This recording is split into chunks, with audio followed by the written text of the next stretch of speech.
I am going to show you guys how to make a roasted Brussels sprout recipe in this air fryer. Right here, I've got 2.5 pounds of Brussels sprouts.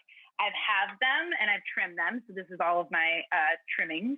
And then I did about 2-3 tablespoons of olive oil, salt, and pepper. Standard, like, roasted vegetable. You still put a little bit of oil on, but not a lot. You would put this in the air fryer basket, and then you put it to 400. You preheat it to 400 like a regular oven, and they roast and they get crispy so quickly. They cook in like 18 to 20 minutes. That's the cool thing about the air fryer. It goes so quickly.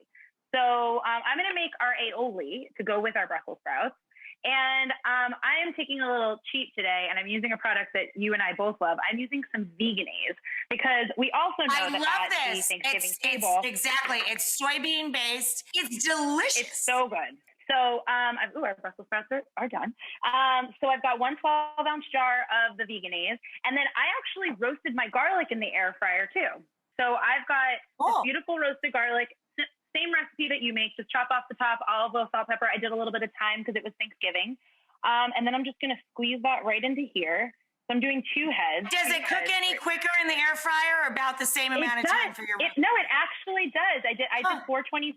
It was done in like 20 minutes. Like it's basic. I know, it's basically like a little convection oven. So that air is moving around in there, and it really just cooks everything. I get it. That's why it's called Aria. Do the juice of half a lemon.